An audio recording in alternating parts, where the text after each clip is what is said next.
Boa noite, igreja, graça e paz. Amém? Eu queria que você abrisse sua Bíblia em Colossenses capítulo 3. Colossenses capítulo 3, nós vamos ler a partir do versículo 12. E nós estamos trabalhando aí com um tema, Ano de fazer a diferença. E a gente traz assim uma expectativa muito grande em nosso coração.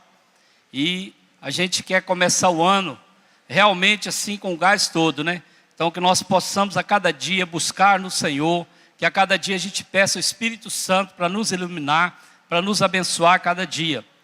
Mas para que a gente faça a diferença, existem algumas coisas que nós precisamos rever nas nossas vidas. Existem algumas virtudes, alguns requisitos, algumas vestimentas que nós temos que mantê-las sobre nossas vidas para que a gente faça a diferença nessa terra. Interessante, quando eu estava orando e Deus me deu essa direção, conversando com os pastores, conversando também com o pastor Marcos, e a gente pensava, ano de resgatar o perdido. Mas aí na realidade nós entendemos que é o ano de fazer a diferença. Quando nós fazemos a diferença, nós pedimos a Deus para trabalhar em nós também. E aí quando nós somos trabalhados por Deus, automaticamente nós seremos usados aí fora. Automaticamente nós seremos servos, nós seremos canal de bênção para as pessoas que estão do nosso lado. Não importa a situação que essas pessoas estejam vivendo, mas se elas crerem nas promessas do Senhor, se elas crerem na palavra do Senhor, com certeza algo novo vai acontecer. Então, Colossenses capítulo 3, a partir do versículo 12, diz assim a palavra do Senhor: revesti-vos, pois, como eleitos de Deus, santos e amados, de ternos afetos de misericórdia, de bondade, de humildade, de mansidão, de longanimidade. Suportai-vos uns aos outros, perdoai-vos mutuamente, caso alguém tenha motivo de queixa contra outrem. Assim como o Senhor vos perdoou, assim também perdoai vós. Acima de tudo isso, porém, esteja o amor, que é o vínculo da perfeição. Seja a paz de Cristo o árbitro em vosso coração, a qual também fostes chamados em um só corpo, e sedes agradecidos. Habite ricamente em vós a palavra de Cristo. Instruí-vos e aconselhai-vos mutuamente em toda a sabedoria, louvando a Deus com salmos e hinos e cânticos espirituais, com gratidão em vosso coração. E tudo o que fizerdes, seja em palavra, seja em ação, fazei-o em nome do Senhor Jesus, dando por ele graças a Deus Pai. Então essa palavra, ela traz para mim e para você um renovo. Mas aqui eu quero falar um pouquinho como foi que Paulo escreveu essa carta. Paulo escreveu essa carta quando ele estava preso pela primeira vez em Roma. E provavelmente ele tenha tido a ajuda do Timóteo para escrever essa carta. E ela foi escrita 62 anos depois de Cristo. E também foi uma carta escrita aos santos fiéis em Colosso, um lugar localizado na atual Turquia.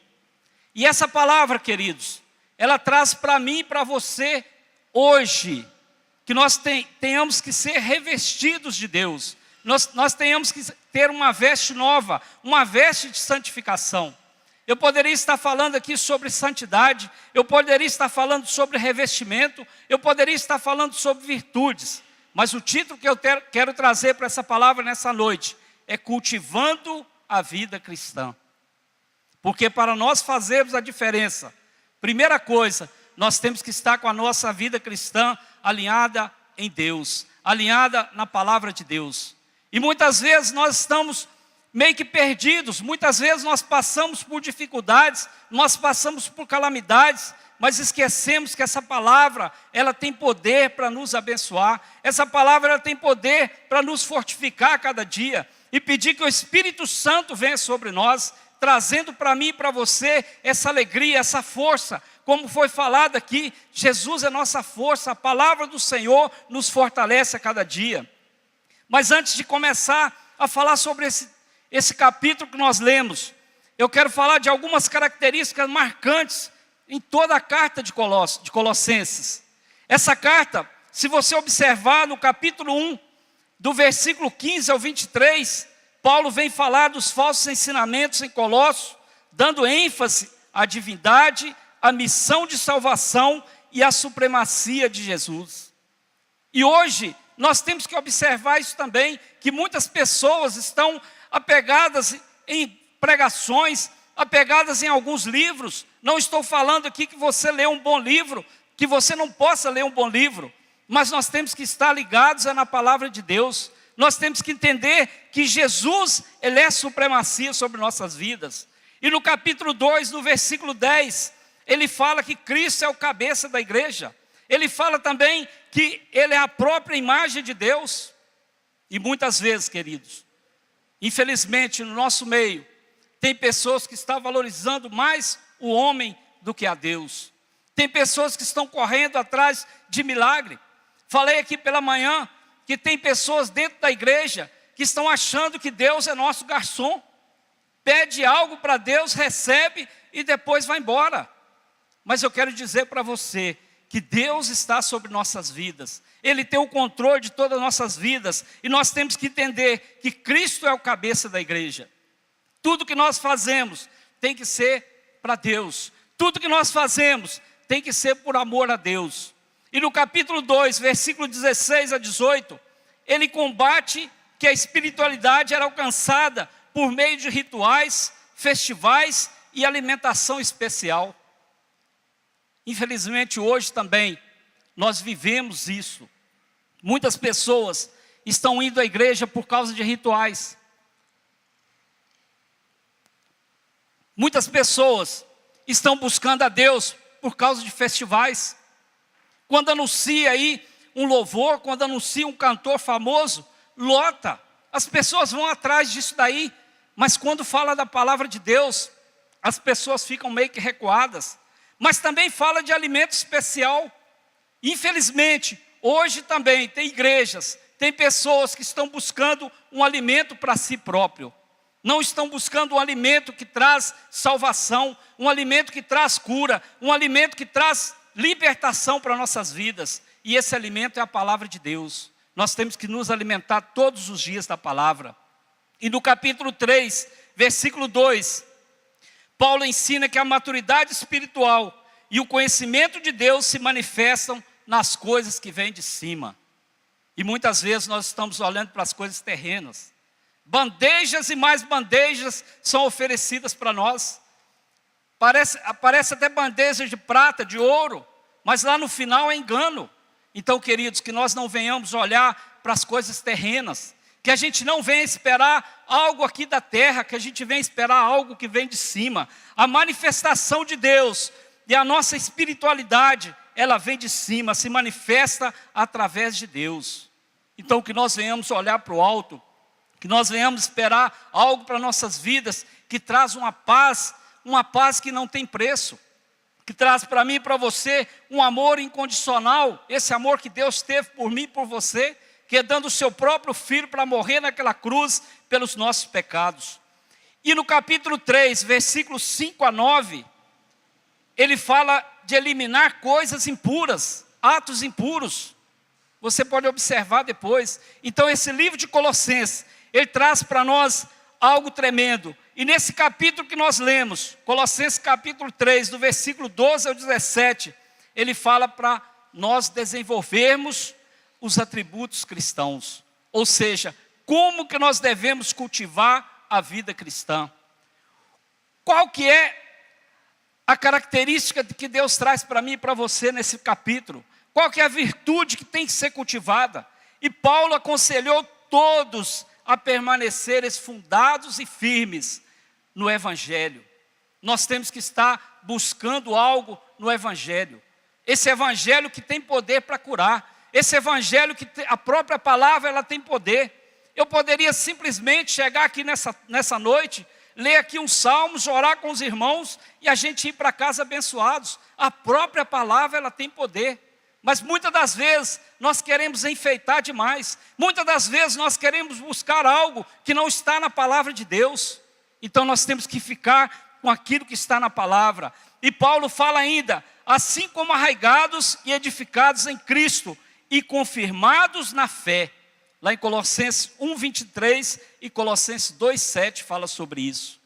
E aí, irmãos, quando eu olho para esse texto, eu peço misericórdia pela minha vida.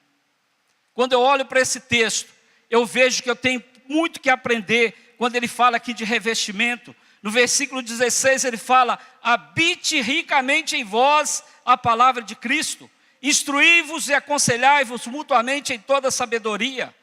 Nós temos que buscar a sabedoria que vem do alto. E é interessante, queridos, quando fala de relacionamentos, quando fala de pessoas que têm prazer de nos oprimir, tem pessoas que têm prazer de nos entristecer, com indiretas, com invejas, com injúrias e outras coisas a mais. Mas nós não devemos ficar preocupados com isso, porque a palavra de Deus é que reveste o cristão. É a palavra de Deus que faz com que nós passamos por cima dessas situações. Nós não podemos esperar dos homens, nós temos que esperar de Deus, porque quem espera em Deus alcança a sua bênção.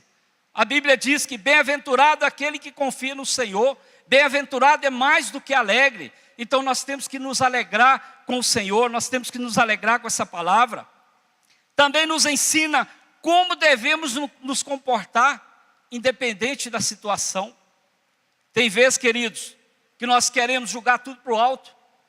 Servir a Deus é muito difícil. Servir a Deus, a gente tem que pagar um alto preço. Mas a Bíblia fala que o caminho para Deus ele é estreito, mas o caminho que nos leva à perdição é um caminho largo. Então, queridos, para a gente servir a Deus, nós temos que entrar por esse caminho estreito. Nós temos que renunciar a nós mesmos. Nós temos que renunciar ao pecado a cada dia. E Paulo também se preocupa em resgatar os valores morais, os valores éticos e da comunidade, através dos testemunhos dos membros, para que o nome de Jesus seja conhecido a outras pessoas.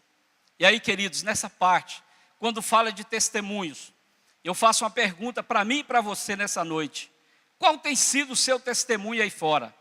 Quando as pessoas olham para você, realmente eles veem em você um homem ou uma mulher de Deus? Um jovem, uma criança, um adolescente de Deus? Quando você fala alguma coisa, você está falando da palavra de Deus? Então nós temos que rever isso nas nossas vidas. Nós temos que entender que Deus é o maior interessado em nos abençoar. Mas para que a gente faça a diferença, nós temos que ser revestidos. Nós temos que enquadrar na palavra do Senhor. E 3 virtudes que precisamos guardar mediante esse texto. Primeiro, ele fala de revestimento. Capítulo 12 fala assim: revesti-vos, pois, como eleitos de Deus, santos e amados e de ternos afetos de misericórdia, de bondade, de humildade, de mansidão e de longanimidade. Queridos, nós só conseguimos isso através do Espírito Santo. É o Espírito Santo que nos reveste com esse amor. É o Espírito Santo que faz com que nós sejamos bons.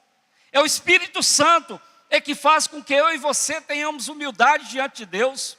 A palavra de Deus diz: humilhai-vos, pois, debaixo das potentes mãos de Deus, para que em seu tempo seja exaltado.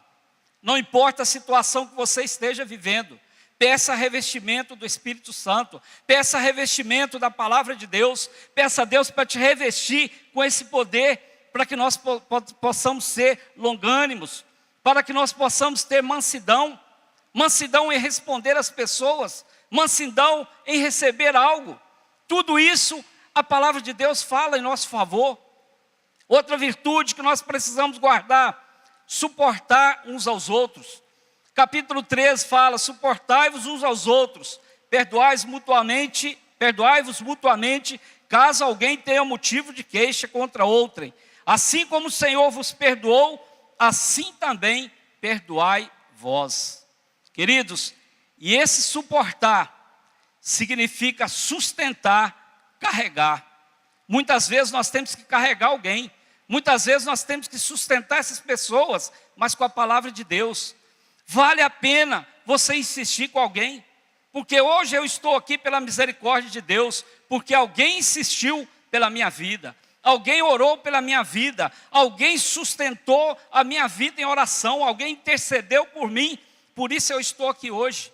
E eu glorifico a Deus pelas pessoas que oraram por mim, pelas pessoas que não desistiram de mim.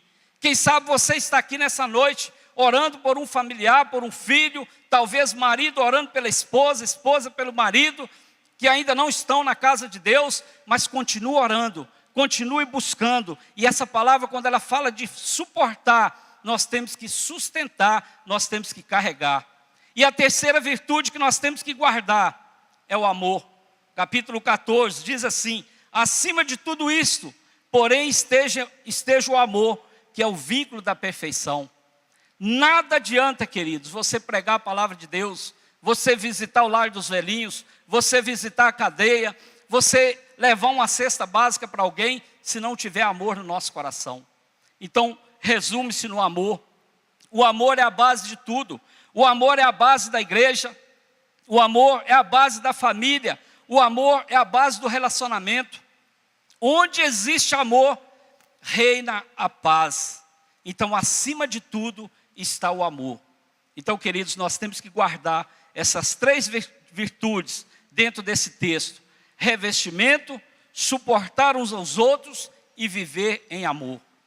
Não faça algo para agradar pessoas, faça algo no reino de Deus para agradar a Deus, e faça tudo em amor, porque a recompensa ela é muito grande, a recompensa é tremenda. Ele é um bom patrão, ele paga bem. Então, queridos, nós temos que aprender a fazer em amor. Mas também existe algo que nós podemos falar dentro desse texto, que é uma coisa que nós devemos fazer todos os dias: é honrar a Deus. Não tem como nós fazermos a diferença se nós não honrarmos a Deus. Olha que versículo interessante: assim brilhe a vossa luz diante dos homens, de modo que vejam as vossas obras e glorifiquem a vosso Pai que estás nos céus. Para fazer a diferença, nós temos que honrar a Deus. Toda a glória, toda a honra seja dada a Deus. E aí eu quero falar de algumas coisas que nós precisamos para honrar a Deus. Todo cristão quer honrar a Deus. Todo cristão quer estar perto de Deus. Mas a Bíblia fala de algumas coisas, e eu quero estar passando para vocês aqui nessa noite, porque Deus falou muito comigo através dessa palavra. E uma das primeiras coisas que nós devemos fazer para honrar a Deus é agradecer. Vamos abrir a Bíblia em Salmos 69, versículo 30, que diz assim: louvarei com cânticos o nome de Deus, exaltá-lo-ei com ações de graças. Queridos, nós temos que agradecer ao Senhor por tudo que Ele tem feito nas nossas vidas. Quando nós vencemos o ano de 2018, a gente começa a fazer uma retrospectiva de tudo aquilo que aconteceu no decorrer do ano. E aí a gente começa a lembrar das lutas, começa a lembrar das dificuldades, das pelejas que nós passamos durante esse ano. Mas quando nós olhamos para trás também, como diz um irmão lá da clínica de recuperação, quando ele olha pelo retrovisor, ele vê que já ficou para trás, é muito maior do que o que tem pela frente. Então ele dá vontade de correr cada vez mais para perto do Senhor. Então, queridos, nós devemos ser gratos a Deus por tudo que Ele faz na nossa vida. Agradecer a Deus quando Ele te fala um sim, quando Ele te fala para esperar, é até interessante. Muitas vezes nós queremos o sim, esperar, às vezes a gente não tem paciência. Mas será que nós devemos agradecer a Deus quando Ele diz um não para nossas vidas? Sim, talvez Deus está falando não para você hoje, para te poupar de alguma coisa, para te livrar de alguma coisa lá na frente.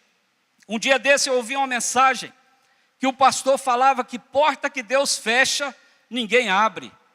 Eu tomei um susto, eu falei, porta que Deus abre, ninguém fecha. A gente vive pela fé por aí, né? E ele começou falando sobre Noé, que aquela arca foi fechada por Deus por fora e ninguém abriu. E aí ele começou a falar de algumas situações. Uma pessoa que estava com o casamento marcado, 30 dias faltando para o casamento, tudo pago, e aí o casamento foi desfeito, mas porque Deus quis poupar aquela moça. Então ele fez com que não acontecesse aquele casamento. Falou também de um emprego, a pessoa fez um concurso, passou em primeiro lugar e não foi chamada para trabalhar naquele emprego, porque Deus estava livrando ela de uma grande tribulação, de uma grande confusão dentro daquela empresa. E aí, queridos, eu tenho um testemunho real, muitos irmãos conhecem. Há uns anos atrás, trabalhei muitos anos em restaurante. E assim que eu converti, nós começamos a orar para Deus abrir porta, para que eu saísse daquele meio. Porque eu não tinha tempo para ir para a igreja. Trabalhava de segunda a segunda, a minha folga era na segunda. E era o único dia que eu tinha oportunidade para ir para a igreja. E nesse tempo que nós começamos a orar, Deus começou a agir em meu favor pela misericórdia. Mas aí Deus usou uma pessoa para falar comigo claramente. Falava, vai aparecer para você 2 portas de emprego. Uma larga e uma estreita. Mas entra pela estreita. Mas eu, muito teimoso, muito achando dono de mim mesmo, não aceitava muito isso. E aí, nesse meio tempo, a gente orando, apareceu 3 pessoas oferecendo um trabalho para mim, que eu ia ganhar 3 vezes mais que eu ganhava naquele trabalho atual. E aí eles falaram para mim, se você vai trabalhar de segunda a quinta. Eu falei, é de Deus demais esse negócio. Porque eu vou ter sexta, sábado e domingo para ir para a igreja. Cheguei em casa todo empolgado, falei com minha esposa, glória a Deus, minha esposa é uma mulher de fé. Ela falou para mim assim, lembra daquilo que você recebeu naquele dia? Que era para você entrar pela porta estreita? Falei, meu Deus, mas como que eu vou tratar dos meus filhos? 4 filhos, manter a casa? E aí, nesse meio tempo, apareceu um outro emprego. E o rapaz me ofereceu a metade que eu ganhava nesse emprego atual. Eu falei assim, é de Deus a outra porta, não é essa. E quando nós continuamos a orar, e eu teimando, querendo entrar naquela porta larga, eu me lembro que, quando eu voltei naquele lugar para conversar com aquele moço, ele falou para mim assim, rapaz, eu não sei, eu estava cheio de problemas naquele dia que eu conversei com você, e o trabalho que eu tenho para você aqui, você vai administrar a minha empresa, eu vou te pagar um salário X, era 2 vezes mais que eu ganhava. E aí eu entendi que eu tinha que entrar por aquela porta estreita. Mas o resultado vem depois, uns 3, 4 meses, não me lembro certinho a data, eu estava ali, eu gostava de jantar assistindo o MGTV. Quando eu estava ali assistindo o MGTV, apareceram aqueles 3 moços, juntamente com o rapaz que eles contrataram, presos inafiançáveis, porque estavam vendendo produtos de contrabando. Foi um grande livramento que Deus me deu. E Ele usou uma pessoa, usou um vaso, para estar falando comigo, para entrar por aquela porta estreita. Então, queridos, mesmo não de Deus, nós temos que agradecer. Talvez você esteja aqui nessa noite, você esteja passando por uma peleja muito grande, você está passando uma situação muito difícil, mas agradeça a Deus porque você está aqui.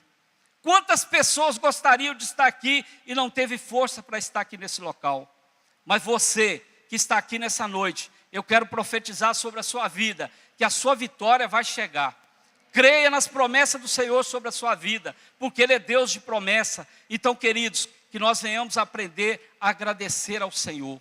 Então, a primeira coisa que nós devemos fazer para honrar a Deus é agradecer. Segunda coisa para honrar a Deus, perdoar. Abra sua Bíblia, Mateus, capítulo 18.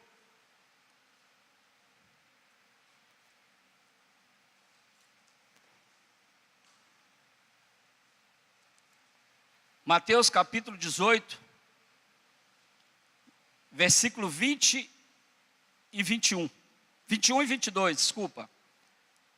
Diz assim, então Pedro, aproximando-se, lhe perguntou, Senhor, até quantas vezes meu irmão pecará contra mim, que eu lhe perdoe? Até 7 vezes? Respondeu-lhe Jesus, não te digo até 7 vezes, mas até 70 vezes 7. Queridos, perdão é algo que nós temos que aprender a fazer nas nossas vidas. A Bíblia diz que quem perdoa, quem libera perdão, ele vive em paz.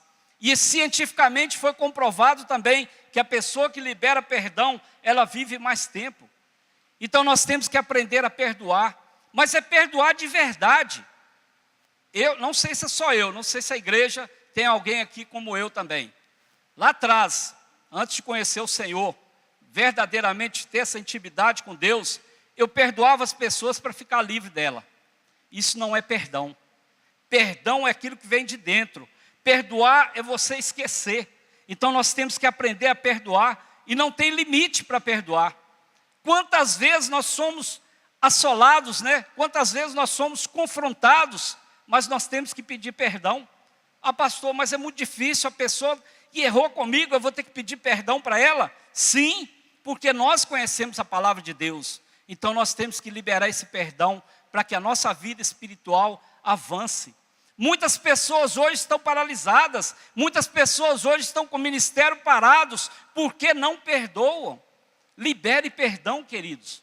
A Bíblia diz que quem perdoa, honra a Deus. Perdão é algo extraordinário.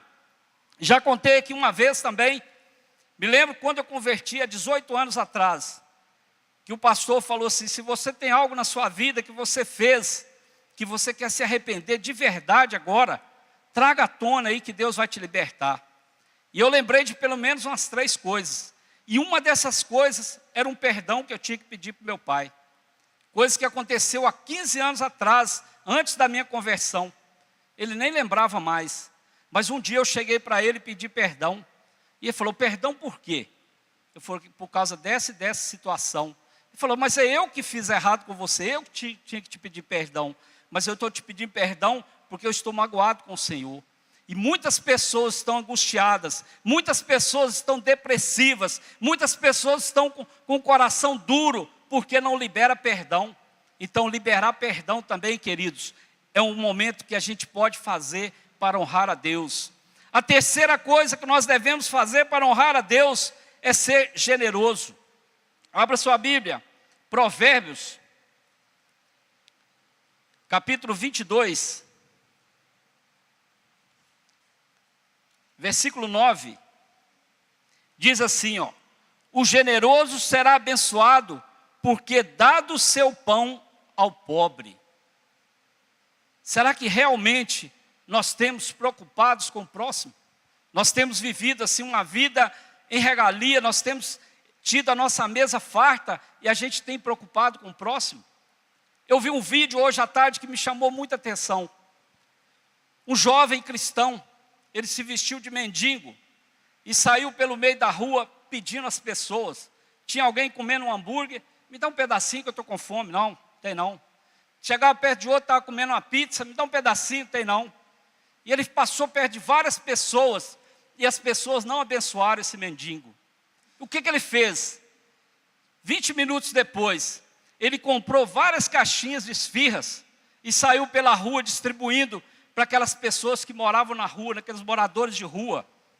E aí, 5 minutos depois, ele voltou, se vestiu de mendigo de novo e foi naqueles mendigos que ele distribuiu aquelas esfirras. E todos os mendigos que ele chegou, deu uma esfirra para ele comer, senta aí e come comigo. Generosidade, queridos. Então não importa a sua situação financeira, nós temos que ser generosos. Esses mendigos na rua pedindo são mais generosos do que aquelas pessoas que estavam ali comendo bem, vivendo bem aparentemente. Olha que coisa tremenda. E se nós olharmos para a palavra de Deus também, um texto que nos chama muita atenção é do bom samaritano. Quando aquele moço desce, que ele vê ali um moço que foi todo estraçalhado pelos assaltantes, passou ali um sacerdote, passou um levita e não fez nada. Mas o bom samaritano veio e acolheu aquele homem, curou aquela ferida, arrumou um local para ele ficar e ainda falou com o moço lá daquele hotel, se a despesa ficasse a mais, que ele voltaria e pagaria. Generosidade, querido. Nós temos que aprender a fazer isso. Muitas vezes, nós estamos com a nossa mesa farta, glória a Deus por isso, mas nós temos que preocupar com as pessoas que estão lá fora. Quantas pessoas nesse momento não têm um pão para comer? Quantas pessoas nesse momento não têm um leito para descansar? Então generosidade tem que ser algo que tem que estar dentro do nosso coração. Quem é generoso também honra a Deus. E em quarto lugar, para honrar a Deus, nós devemos ser honestos. Salmos 15. Salmos 15, eu quero ler de 1 a 3, muito conhecido da igreja também. Diz assim: quem, Senhor, habitará no teu tabernáculo? Quem há de morar no seu santo monte? O que vive com integridade e pratica justiça, e de coração fala a verdade. O que não difama com sua língua, não faz mal ao próximo, nem lança injúria contra o seu vizinho. Queridos, honestidade, nós temos que ser honestos.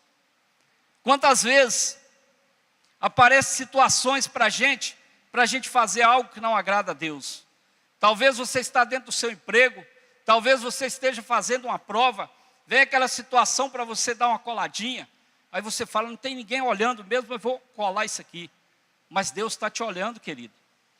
Deus está nos olhando 24 horas por dia, Ele está nos vigiando 24 horas por dia. Então nós temos que ser honestos diante de Deus. Alguém falou um dia desse aqui, que o dia da mentira não é 1º de abril, o dia da mentira é 31 de dezembro, para o povo da igreja, porque nesse dia nós prometemos várias coisas. A gente quer orar mais, a gente quer ler a Bíblia, a gente quer visitar mais, a gente quer amar mais. Seja honesto com Deus. Se você promete a Deus de orar 5 minutos por dia, cumpra aquilo que você prometeu a Deus, porque Ele é fiel, Ele cumpre aquilo que Ele tem sobre nossas vidas. Então não só ser honesto nas áreas materiais, mas ser honesto também na área espiritual. Ser honesto com Deus, tirar um tempo de qualidade para Deus, tirar um tempo para você ler a palavra de Deus, tempo para você orar, agradecendo ao Senhor. Então honestidade é algo que tem que estar no nosso coração. Quem honra a Deus é honesto. Quem honra a Deus vive na prática da justiça. E aqui essa palavra é uma palavra dura. Quem, Senhor, habitará no teu tabernáculo? Quem há de morar no seu santo monte? A resposta é essa: o que vive com integridade e pratica justiça, e de coração fala a verdade. Querido, e a verdade nós temos que aprender na palavra.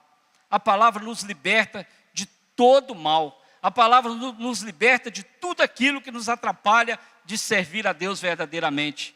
E em quinto lugar, o que nós devemos fazer para honrar a Deus? Escolher bem as palavras. Isso aqui é algo tremendo. Provérbios, um pouquinho à frente aí, Provérbios 18. Versículo 20 e 21, diz assim: do fruto da boca o coração se farta, do que produz os lábios se satisfaz. A morte e a vida estão no poder da língua, o que bem a utiliza, come do seu fruto. Queridos, o poder da palavra, ela tem poder para dar vida, mas também tem poder para matar. E cuidado, nós que somos pais, tanto pais físicos, biológicos, como pais espirituais também. Cuidado com aquilo que a gente profetiza para nossos filhos. Cuidado com aquilo que nós falamos para nossos filhos. Marido, cuidado com o que você fala com a sua esposa. Esposa, cuidado com o que você fala com o seu marido. Filhos, cuidado com o que você fala com seus pais.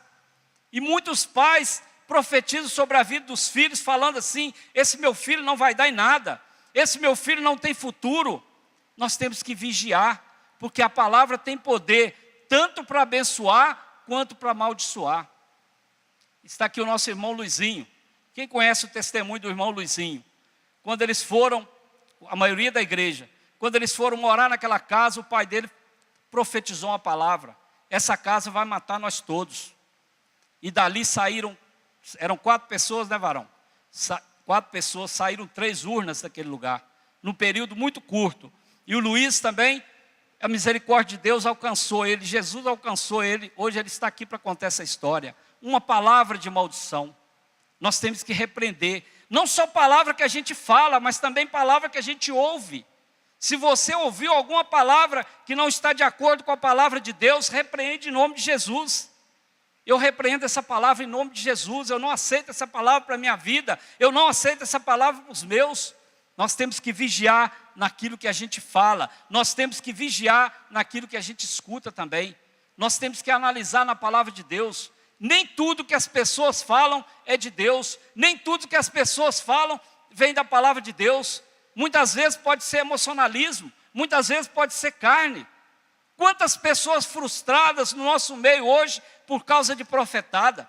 Quantas pessoas frustradas hoje porque ficam ouvindo homens e não vai analisar na palavra? A palavra é muito clara, queridos. Nós não podemos julgar o profeta, mas nós temos que julgar a profecia de acordo com a palavra. Então nós temos que aprender a viver, nós temos que aprender a honrar a Deus. E um dos motivos para honrar a Deus é escolher bem as palavras. Então que a gente venha vigiar, que a gente venha pedir sabedoria ao Senhor para a gente falar algo para as pessoas. Você como discipulador, você como líder, cuidado com aquilo que você fala com o seu liderado, cuidado com aquilo que você fala com o seu discípulo. Uma palavra pode machucar, uma palavra pode levar esse discípulo aí à perdição. Então nós temos que profetizar palavra de bênção, nós temos que profetizar palavras que traz edificação para as pessoas, para a glória de Deus. E em último lugar, queridos, para honrar a Deus, nós devemos cuidar bem da família.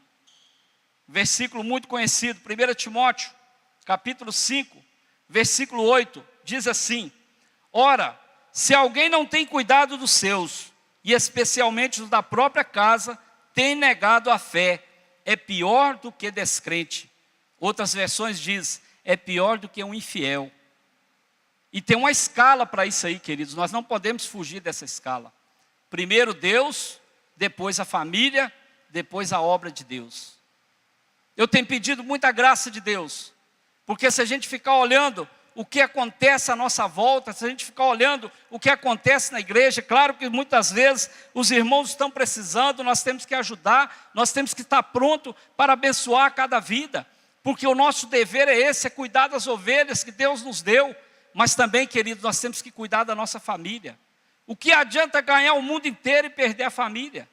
O que adianta a gente ser um excelente pastor, um excelente líder, um excelente profissional aqui dentro da igreja, mas você não tem conformidade com a sua família, você não tem paz dentro da sua casa.